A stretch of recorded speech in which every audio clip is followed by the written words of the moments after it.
Interrumpimos el show de Peridis para dar la bienvenida también a dos invitados. Con algunos de ellos hemos conversado alguna vez, porque claro, con la mezquita hay una polémica de la que nos hemos ocupado en alguna ocasión en este programa, porque la diócesis de Córdoba decidió inmatricularla hace en torno a 10 años y queríamos indagar un poco más y que nos explicara sobre todo qué significa eso a quienes no frecuentamos Córdoba. Yo estaba viendo alrededor y no he visto la matrícula por ninguna parte. Antonio Manuel Rodríguez, es profesor de Derecho Civil en la Universidad de Córdoba. ¿Cómo estás, Antonio? Muy bien. Tú has sido muy vocal, podríamos decir, con esta polémica sobre la inmatriculación de la mezquita. ¿En qué punto estamos ahora mismo?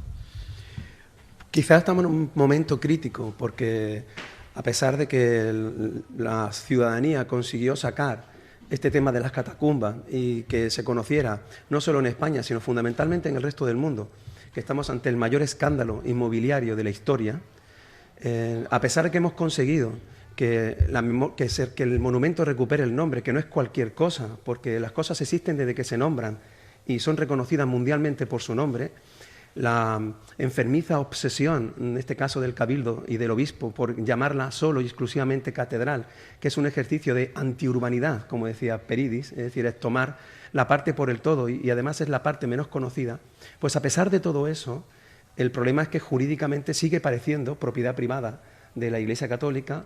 Y además de esta apropiación simbólica, no cesa en las intervenciones, o sea, se sigue utilizando como un espacio museístico sacrocatólico. Se quieren llevar ahora las taquillas al Palacio Episcopal como un ejercicio de tienes que venir a mi casa a comprar las entradas que además suponen casi 13 millones de euros que ni declaran ni tributan. Porque son millones de visitantes cada año. Son aproximadamente 1,5 millones, pero que es un problema que no solo ocurre en la mezquita de Córdoba. La mezquita de Córdoba es el paradigma de lo que ha ocurrido a partir especialmente del 98. O sea, la gente tiene que saber que Aznar modificó un pequeñito artículo para que los templos de culto pudieran acceder al registro de la propiedad. Lo que ocurre es que como los templos de culto siempre han sido públicos, la Iglesia no tenía títulos para poder inmatricularlo, para poder inscribirlo. Entonces utilizaron dos normas que estaban latentes, dos normas franquistas, una que equipara a la Iglesia con la administración pública y otra que equipara a los obispos con notarios. Y entonces los obispos fueron al registro y empezaron a autocertificarse todos aquellos bienes que no constaban en el registro.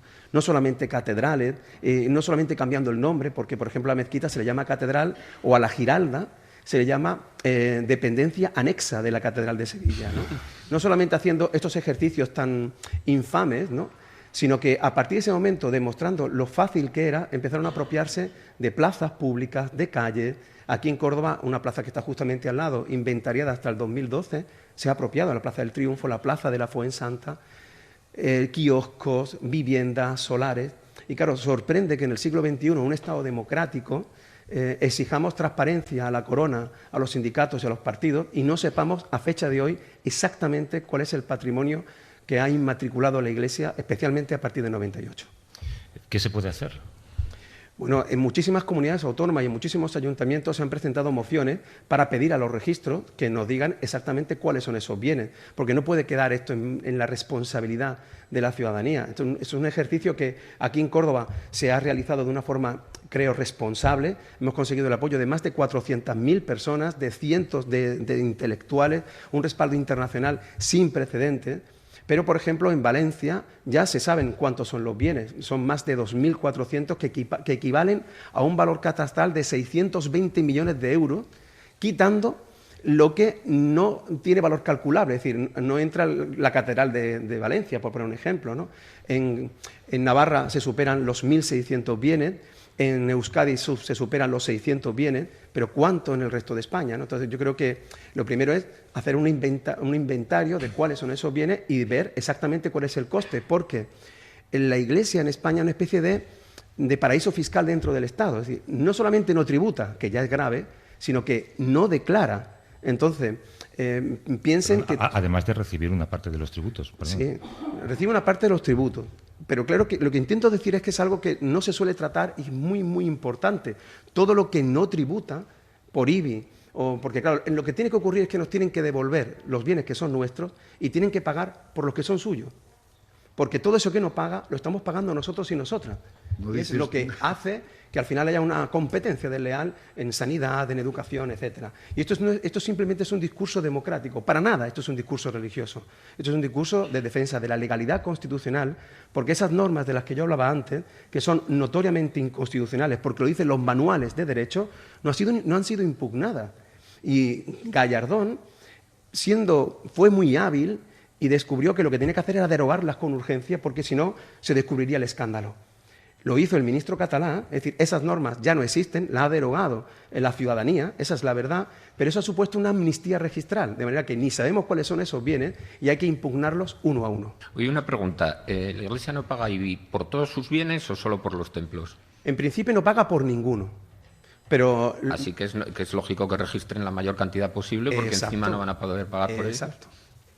Entonces se me ocurre que, por ejemplo, en lugar de hacer referéndums para pedir que se adelante el alumbrado de la Feria de Sevilla, se podría pedir un referéndum para denunciar el concordato con la Iglesia Católica, ¿no? El concordato de la Iglesia Católica, que es preconstitucional, es verdad que incluye muchísimos aspectos de los que hablamos, pero, por ejemplo, esto no. Claro. Esto no tiene nada que ver con el concordato, esto tiene que ver con la Constitución española.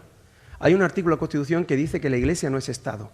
Y, sin embargo, la Iglesia ha utilizado un artículo de 1946 que lo equiparaba con el Estado. Entonces, ha actuado como si Estado fuese. Lo que tienen que actuar ahora no somos nosotros, que ya lo hemos hecho con creces. Ahora la pelota está en el tejado de la Administración. Porque cuando nuestros políticos ocupan un cargo público, tienen que jurar o prometer la Constitución, que ahora no están defendiendo. Esas normas son inconstitucionales, todas esas inmatriculaciones son nulas de pleno derecho, y es todo mucho más sencillo, que todo vuelva hacia atrás y que la Iglesia registre los bienes que pueda demostrar que son suyos, como cualquier otro ciudadano. Y lo que registre, que por supuesto también pague por él. Y lo que ocurre que, por ejemplo, con el último viaje del Papa en Valencia, hubo políticos que hicieron caja con eso. Entonces, no les va a interesar de ninguna de las maneras, ¿no? A mí me gustaría hacer una precisión que creo que es muy importante, y es dejar clara la distinción entre jerarquía católica e Iglesia. Es decir, esto lo ha hecho parte de la jerarquía católica, no la Iglesia. Con nosotros, con Ciudadanos, han venido redes cristianas de base, comunidades cristianas. ¿Pero cómo se puede diferenciar eso? Pues sí, porque hay muchísimos cristianos que entienden que todo esto es anticristiano. De hecho, lo dice el propio Papa Francisco. O sea, la apropiación inmobiliaria sin título de propiedad. Es decir, necesitaríamos más de un programa para dejar claro que las iglesias no necesariamente pertenecen a las iglesias. Aquí en Córdoba, el Palacio de la Merced tiene una iglesia que es de la Diputación. La universidad tiene una iglesia que es de la universidad. El Parlamento de Andalucía está en una iglesia. Pero es que eso no es el debate. El debate es que han registrado kiosco, un local de cazadores, una finca de 8.000 metros cuadrados, sin título de propiedad. Y lo que estamos hablando es, ¿eso es cristiano? Eso atenta directamente contra el Evangelio. Y hay muchísima iglesia que no está de acuerdo. Hemos habilitado una sección que va a nacer y que va a morir hoy mismo, que se va a llamar Pregunte usted a un contertulio. Y la gente va a escribir preguntas para estos tres de aquí. Las preguntas pueden ser de cualquier cosa, pero alguien dentro del público nos pasa la pregunta si podría una iniciativa legislativa popular resolver esa situación actual sobre la inmatriculación. Ya no. Es demasiado tarde. Sí.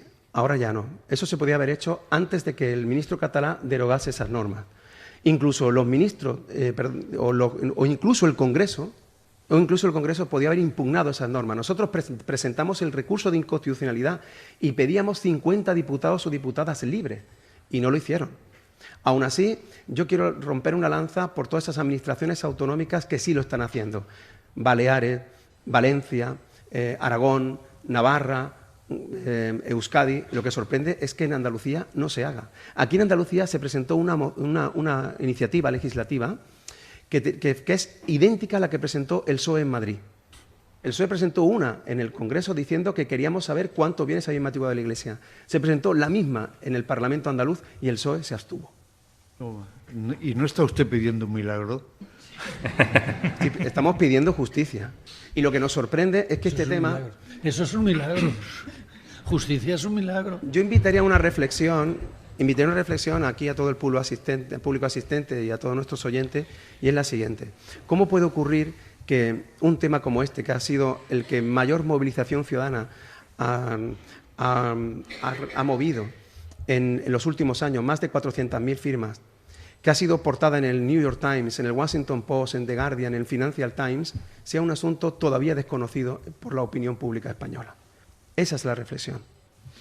Has mencionado a Aznar, ¿no? Era solamente quería repetir su nombre. Esto fue por culpa de Aznar, ¿no? Pues mira, no necesariamente, porque Aznar lo que hizo fue que los templos de culto pudieran acceder al registro. Claro, cuando un templo de culto es de la Iglesia, ¿por qué no va a acceder? Claro que sí. Igual que cualquier otra confesión pueda tener propiedades. El problema no fue ese, el problema es que sí sabía que detrás estaban estas dos normas franquistas. El problema no es tanto de esta trampa, porque la trampa en realidad ha sido la codicia inmobiliaria de los obispos y de muchos cabildos. Porque ha utilizado normas que no eran de Aznar, son normas franquistas, que ahora ya no existen.